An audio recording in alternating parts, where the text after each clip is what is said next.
I'm glad you're here for this teaching. I think this is going to be tremendously beneficial. It has been for me as I've tried to put this together. We will be going back to the tribulation time, but I just felt like this needed to come right at this place. God, by His Holy Spirit, just seemed to be urging me to go to this particular part of the message and the teaching on David. How do we survive giant country? When we're walking among the giants and they're attacking, how do we survive that? Now, I know that many of you are facing giants in your life. Situations have arisen that are going to overwhelm if you don't find a way to deal with them. There's family, financial, work-related, health-related problems. You're walking in giant country. And there's a Goliath that's waiting for you. He's challenged you. And how do we contend with that?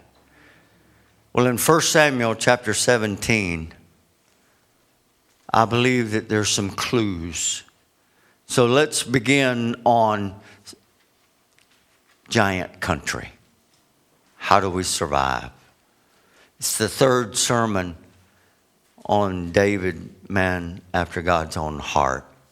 And I'm going to start reading at verse 32 of chapter 17 of 1 Samuel. David said to Saul, "Let no one lose heart on account of this Philistine. Your servant will go and fight him." And Saul replied, "You're not able to go out against this Philistine and fight him. You're only a young man, and he has been a warrior from his youth." But David said to Saul, "Your servant has been keeping his father's sheep. When a lion or a bear came and carried off a sheep from the flock, I went after it, struck it, and rescued the sheep from his mouth.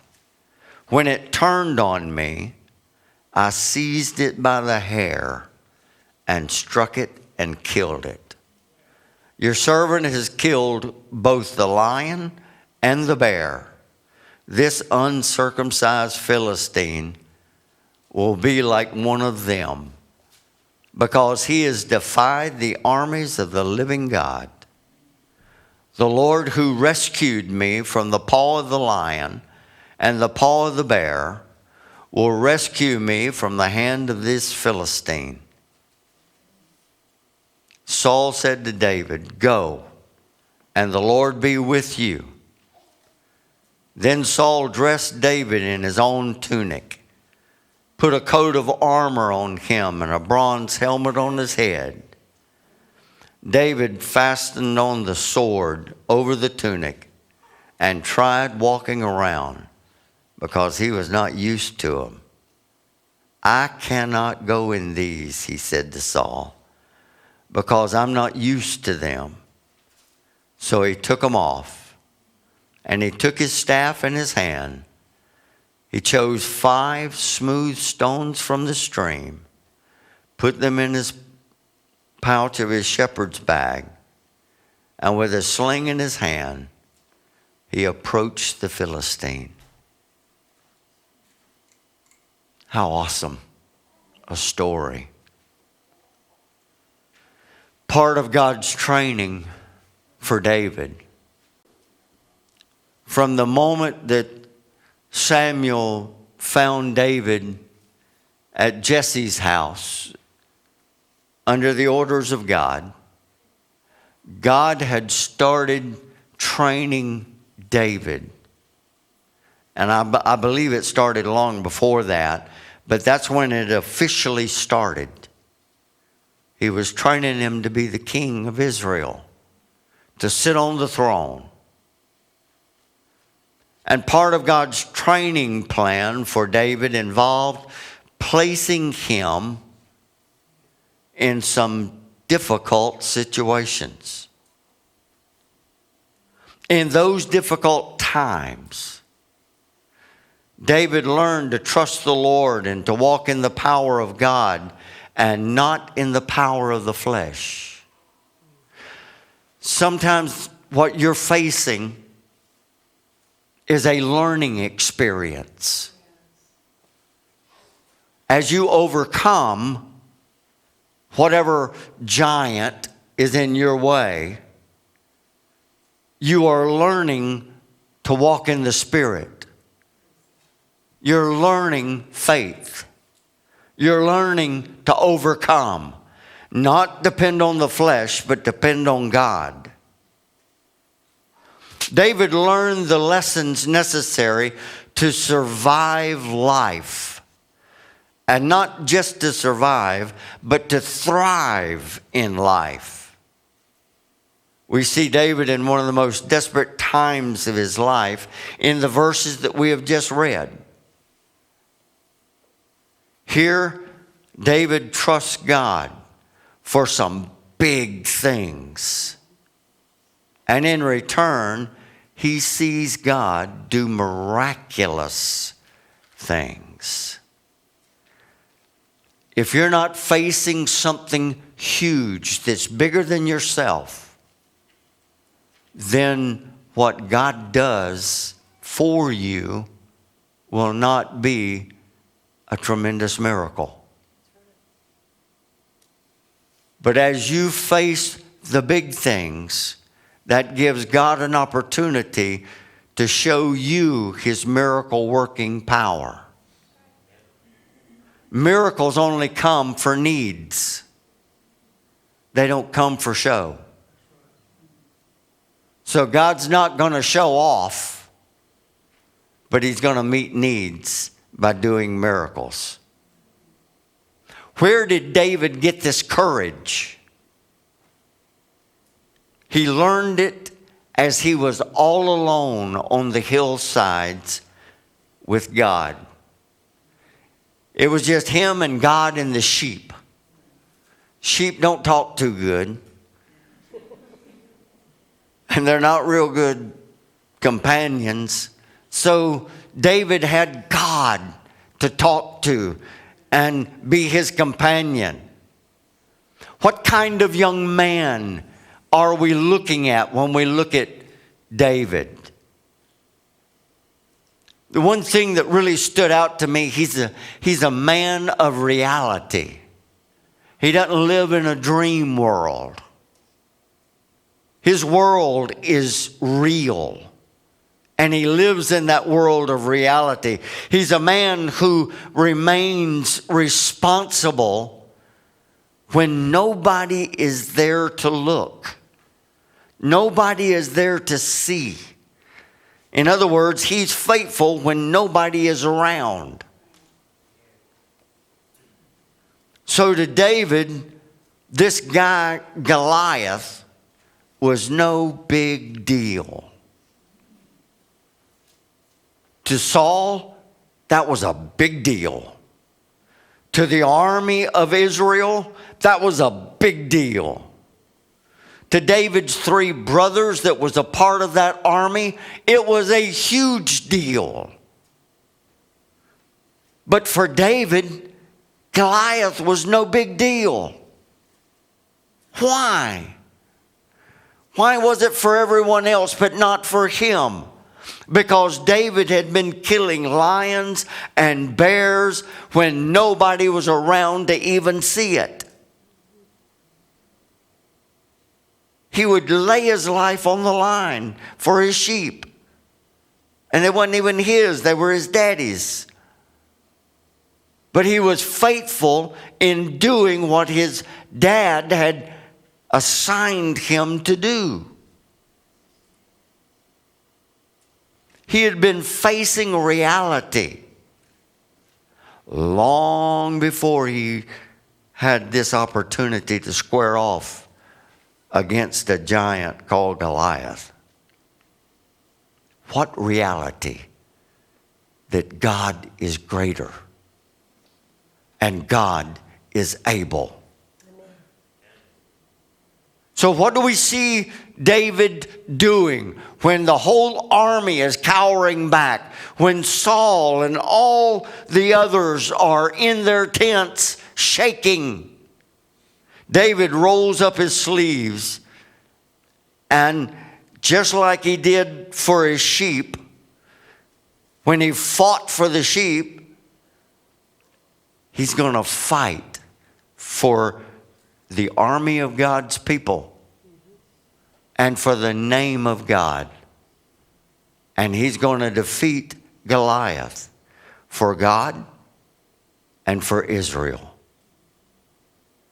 Now I know that you have heard this preached ever 6 ways to Sunday.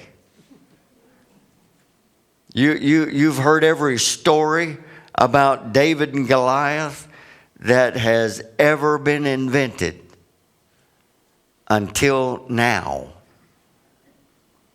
I am different from everybody else that's ever spoken. You know that. Because half the time I don't know what I'm doing. I'm just up here having fun with you. And whatever God gives me to pour out, I'm going to pour it out. Some things I got written down, and sometimes I say them and sometimes I don't. And some of the things I say is not written down. And I didn't know I was even going to think of that. So I'm going to bring you something a little different.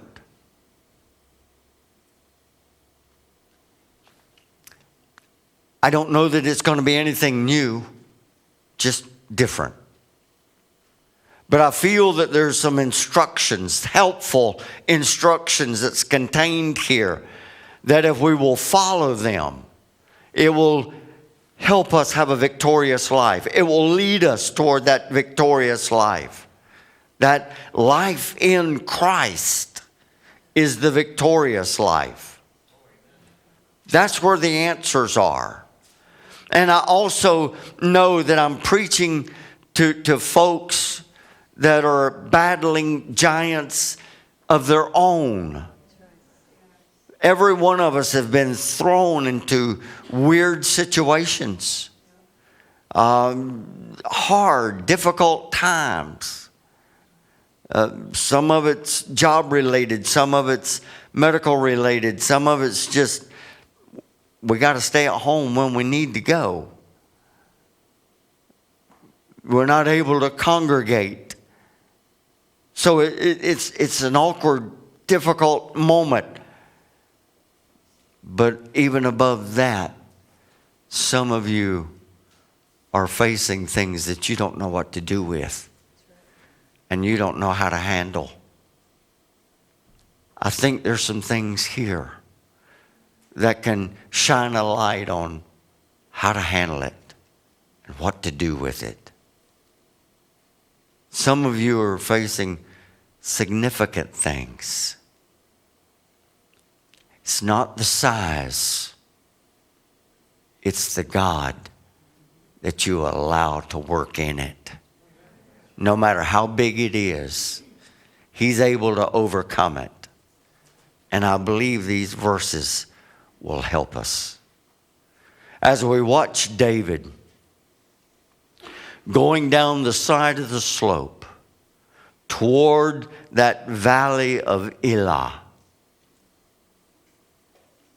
to face, and there's many difference of opinion on the size of Goliath. You can find him from about 9'9" to 13'4". it really doesn't matter. He's a big dude. If he's 9'9", he's a big dude. He could dunk a ball flat-footed. Every team in the NBA would be offering millions for him. He's bigger than Shaq. I mean, the dude is formidable. And now little David, who's probably 17 at this time, if that old, but I would say 17. And he's walking down into that valley to meet that giant. And we can see some needed lessons on how we survive when we enter into this giant country. And I want today to share some of those insights on how do we survive when we get there.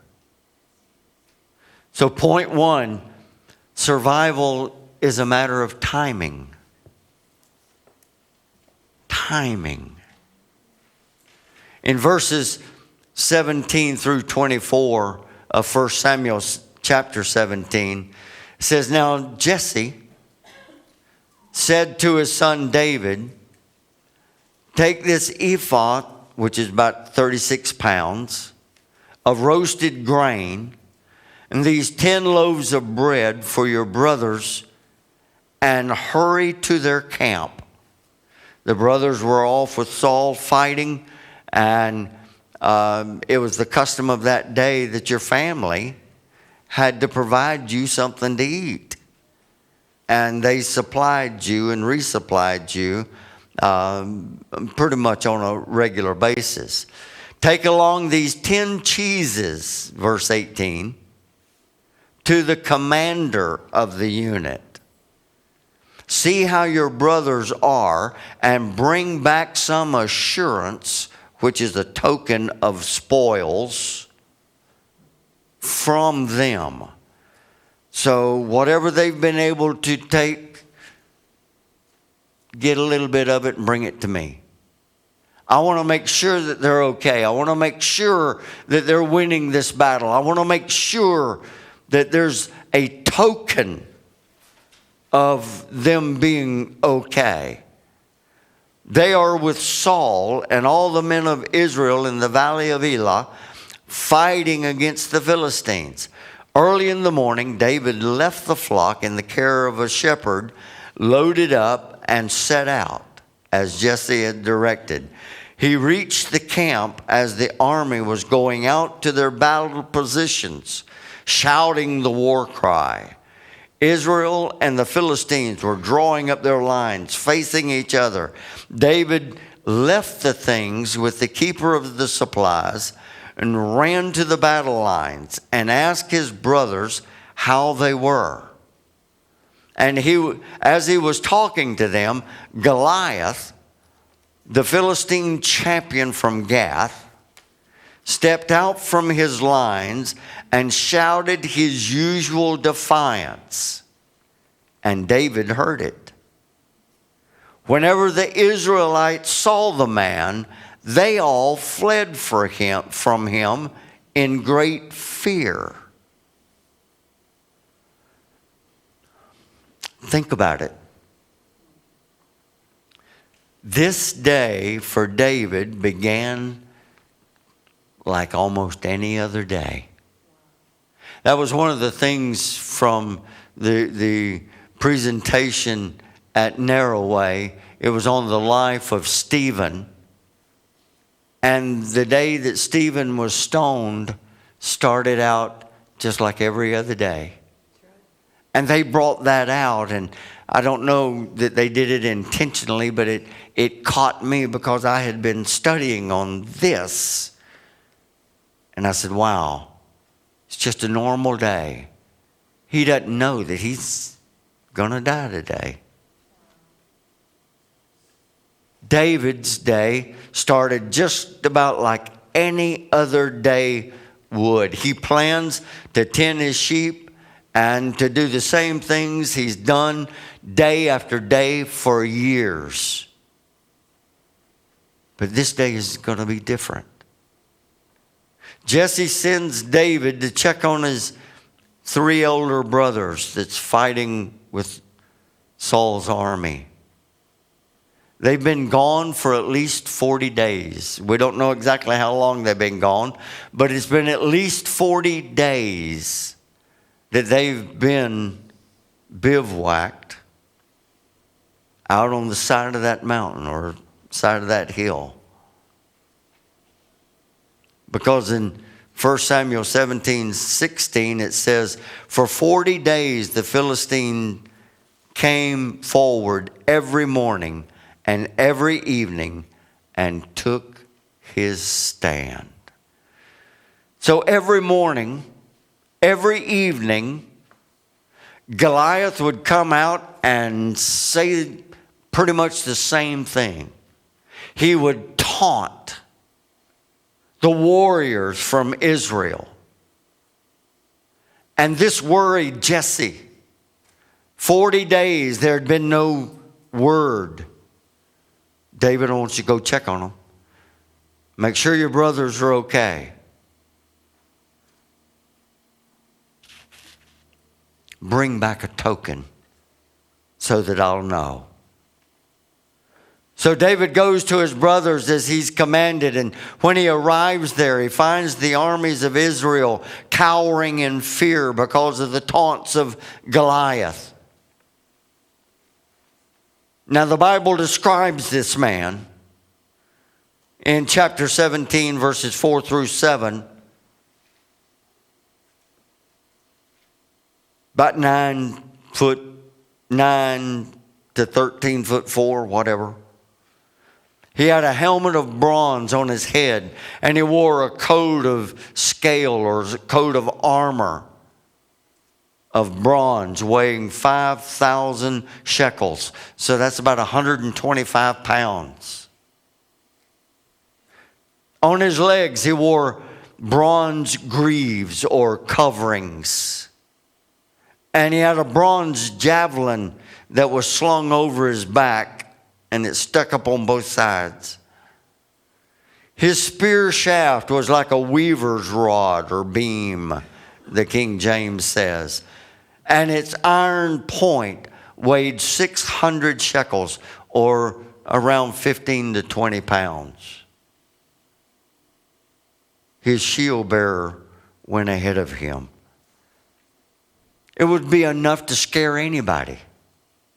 This huge dude with all that stuff on. And then he had a spear, a javelin that he could throw. And it looked like just an awesome train coming at you or something. Even King Saul appears to be too afraid to go into battle against this giant.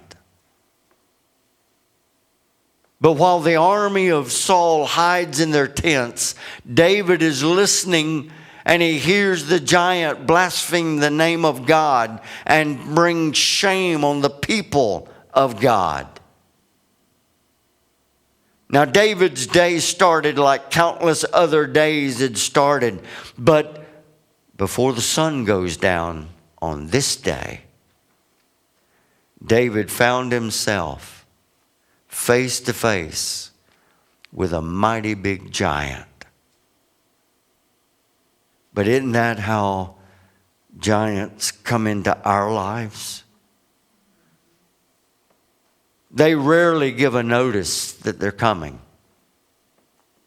You just get up one morning expecting the day to be like any other day, and there it stands. That giant has entered your life. And it's taunting. It's demeaning.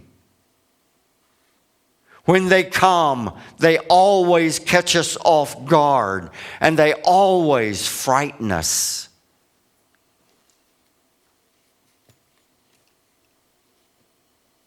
I remember pulling over on the side of the Interstate 75 one day in August, 3 years ago, Susan and I were sitting in the car with the telephone between us. And he said, we're going to have to do surgery. And we're going to have to remove your esophagus and half of your stomach.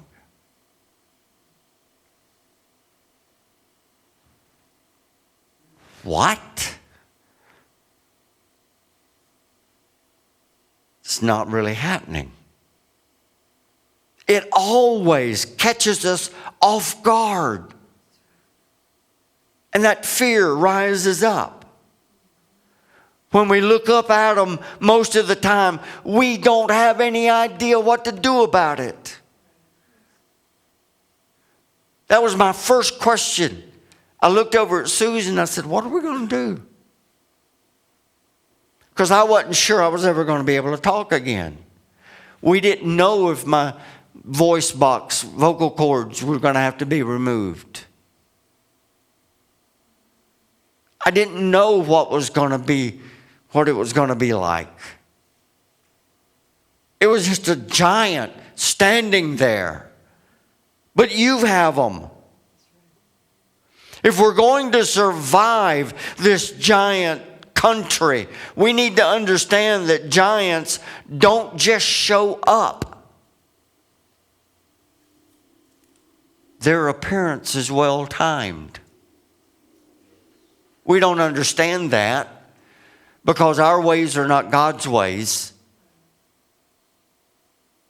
But every giant that appears in your life, their appearance is well timed. Now, from our experience, they just appear like a genie out of a lamp. And it's standing there in front of you, and you're saying, where did this come from? But from God's perspective, they're a part of His perfect plan for our lives. There's something that needs to be faced. There's something that we need to do. If we could ever grasp that truth,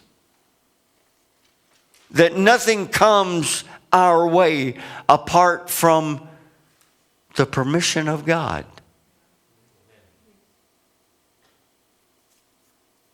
If we're walking in His will, if we're staying close to Him. Now, if we're out wandering on our own, yeah, there's some things going to come your way that not part of God's will. But if you're walking in His will, you're walking in His way, and you're staying close to Him, nothing gets to you that He doesn't know about. That's right. And allow. Remember the story of Job. God said, okay, you can go this far and no further, Satan.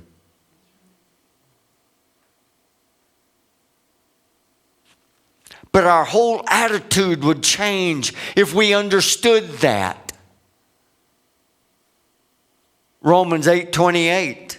It's in the Bible. We know that all things work together for good for those who love Him. God works all things for good for those who love Him, who have been called according to His purpose. Psalms 37:23 says, the Lord makes firm the steps of the one who delights in Him. Job 23:10, He knows the way that I take, and when He has tested me, I'll come forth as gold. And of course, there's Jeremiah 29:11. I know the plans I have for you, declares the Lord. Plans to prosper you and not to harm you. Plans to give you hope and a future. Everything that comes our way, God is aware of it. He allows it. If those scriptures become real to us, it'll bring great comfort in our hearts. Because what God is saying there is, I'm still in control. Your life feels like it's falling apart. This giant is threatening to stomp you into the ground, but I'm in control. Most of the time, we're a lot like Israel. They had wandered through the wilderness for 2 years since they had left Egypt. They arrived at the banks of the Jordan River, and all they had to do was be obedient to God, cross the river, take the promised land, and God said, I'll bless you there. I'll go before you. I'll have it all prepared for you. All you have to do is go in and get it. But instead of going into the land, they said, let's send some spies to spy out the land. And the spies looked over the land. They came back with their report. 10 spies said, there's no way we can do this. Israel will be defeated because the presence of giants in the promised land, those dudes are huge. We're like grasshoppers in our own eyes next to these people. The spies' own words tell the whole story. The people heeded the negative report of the 10 men. They didn't listen to the 2. And because of that, they spent 38 years wandering around in the desert, aimlessly, being led of God from place to place. Here's my point. Did God know that there was giants in the promised land? Yeah. Could God have removed them before Israel got there? Yeah. He could have done that easy. Did God allow those giants to be in the promised land? Yeah. The answer to all those questions is yes. Yes, he knew they were there. Yes, he could have removed them. And yes, he allowed them to be there. Why? Because he wanted Israel to face those giants and defeat them. 40 years later, when they came back to the Jordan River, guess what? The giants were still living in the promised land. They were still there, waiting on Israel to get there. 40 years later, and they're still there. By the way, this principle is seen over and over and over and over in the Bible. The 3 Hebrews and the fiery furnace, same type story. Daniel in the lion's den, same kind of story. The disciples in the storm with Jesus in the boat, same kind of story. God knew about every one of those events. He knew what they were going to face when they got to the place that he was leading them. It was a part of his perfect plan for their lives at that moment.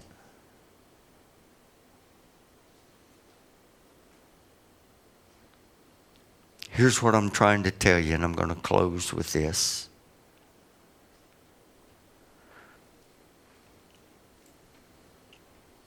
When that giant showed up in your life, it did not get there by accident. That giant is there by the providence of God. It's there because God allowed it to be there. We could try and say it 100 different ways, but that would always be the truth behind it. God was aware, and God was still there. And He's bigger than the giant. Those things are in our lives when we're walking according to His way. Those things are in our lives in His precise timing. He wanted you to face. He wanted you to overcome it.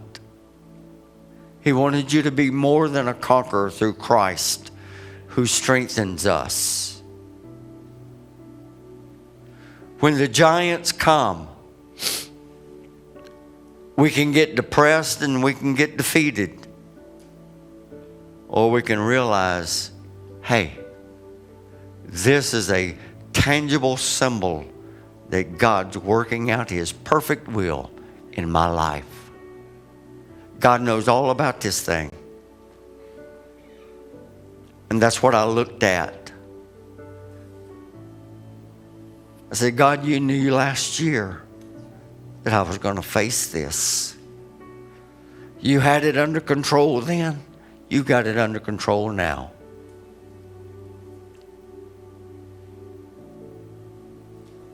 We can be like Saul and Israel, and we can hide from the giants.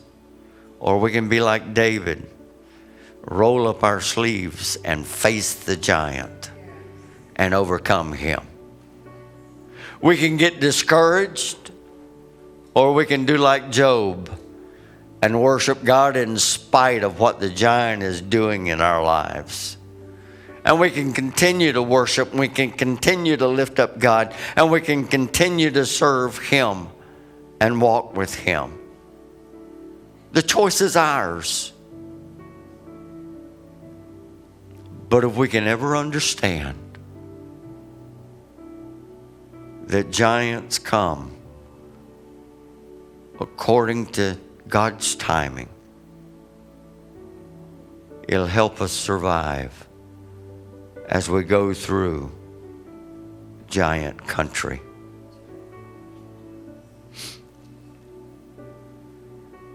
And all of us are going to face them.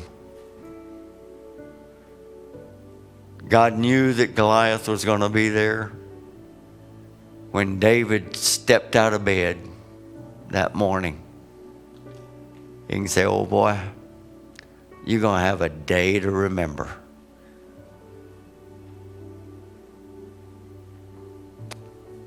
Maybe you have a giant that needs defeated in your life. They don't fall easy. It's never easy. Goliath went down on the first swing. Yours and mine might take several or a whole bunch more. Mine didn't go down with the one. But if your giant ever falls, it's going to be as God is allowed to work through your life. And He'll guide that stone or that faith to the right spot.